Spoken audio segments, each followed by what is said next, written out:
तो पटवारी का पेपर देने वाले सभी विद्यार्थियों को अग्रिम शुभकामनाएं, बहुत बहुत शुभकामनाएं। टेंशन लेने की जरूरत नहीं है, नया कुछ भी नहीं पढ़ना है, जो आ रहा है वो पढ़ लो तो पढ़ लो, नहीं पढ़ रहे हो तो कोई फर्क नहीं पड़ेगा। क्योंकि अब अगर आप पढ़ाई के लगे रहे तो हो सकता है एक नया क्वेश्चन सही कर दो लेकिन 3 गलत भी कर दोगे। क्यों? क्योंकि दिमाग पे अब लोड नहीं रखना है। आपका जो खेल है वो शारीरिक नहीं है, मानसिक है। इसीलिए माइंड को फ्रेश रखना है, दिमाग पे ज्यादा लोड नहीं देते हुए पेपर को करना है। दिमाग का खेल है, आपने 3 महीने तैयारी की या 3 साल तैयारी की, इस चीज का कोई महत्व नहीं है। एग्जाम में बैठ के तुम 3 घंटे कैसे बिताते हो, इसी चीज पे तुम्हारा सिलेक्शन डिपेंड करता है। 3 साल वाला रह जाता है और 3 घंटे वाला का ऊपर वाला साथ दे देता है, काम बन गया। इसीलिए वो 3 घंटे ही तुम्हारी नौकरी के हैं। वो 3 घंटे तुम कैसे बिताते हो, इट्स डिपेंड ऑन यू, उसी पे तुम्हारा सिलेक्शन होगा। ये वह रह से पहले आधा अक्षर मतलब यण संधि, तो आधे अक्षर को पूरा करो। किसका वह बनता है? ऊ का बनता है। हो गया साधु प्लस आचरण साधुवाचरण, साधु प्लस आचरण साधु प्लस आचरण साधुवाचरण। क्या होगा? सी। वाह गुरु जी। चंद्रोदय में कौन सी संधि है? आराम से बता देंगे, जो बच्चे पढ़े हुए हैं वो आराम से बता देंगे। इस यहां क्या है? यहां ओ है, चंद्र प्लस उदय। ओ कौन सी संधि में बनता है? तुरंत बताओ। गुण संधि में। कर दोगे आराम से, मेरे को पता है। बिंबोष्ट, बंदे ने संधि विच्छेद पूछ लिया, संधि नहीं पूछी, पर आप मुझे संधि बताओ। बिंबोष्ट, कंठोष्ट, दंतोष्ट, संधि बताओ आप। बिंबोष्ट की संधि विच्छेद तो आप कर दोगे, मेरे को पता है। बताओ बताओ बताओ बताओ, इसमें संधि बताओ मेरे को।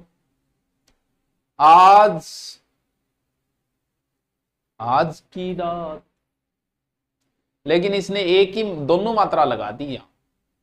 तो बिंब प्लस ओष्ठ, बिंबोष्ट। कौन सी? बिंब प्लस ओष्ठ, बिंबोष्ठ।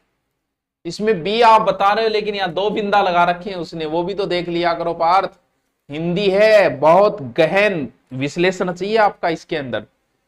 ठीक है गुरुजी। उच्चारण का संधि विच्छेद है। उच्चारण में कौन सी संधि विच्छेद है? उच्चारण यानी आराम से कर दोगे कि जहां 2 च, 2 ल, 2 तय, 2 ड, जहां भी कंटिन्यू आए पहले च ने आडो घेर घेर तय बना दियो ओल्यो। उत प्लस चारण, उच्चारण आधा होगा, ये हमेशा ध्यान रखना। बस ठीक है गुरु जी। वृक्ष छाया का संधि विच्छेद कौन सा है? बताओ। मैंने आपको बताया था पार्थ, इसको तरीके से करना। अगर कल ही परसों ये नियम बताया था। वृक्ष छाया, दारू छाया, दारू छाया भी हो सकता है।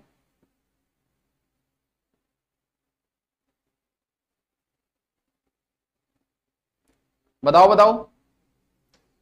तो टाबरो, आप मान लो कि ये किया, तो भाई वृक्ष के आगे आपने ये लगा दिया, तो भाई ऐसा शब्द है ही नहीं।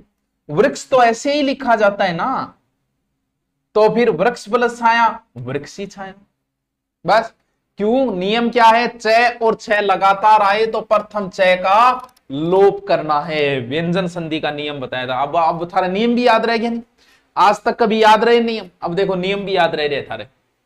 जगदीश में कौन सी संधि है? अरे वाह, क्या प्रश्न पूछा है यार, क्या प्रश्न पूछा है, क्या पूछा है बताओ।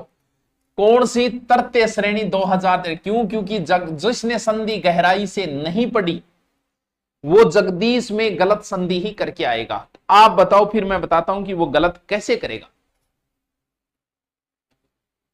इसका बताओ आप, गलत क्यों करेगा।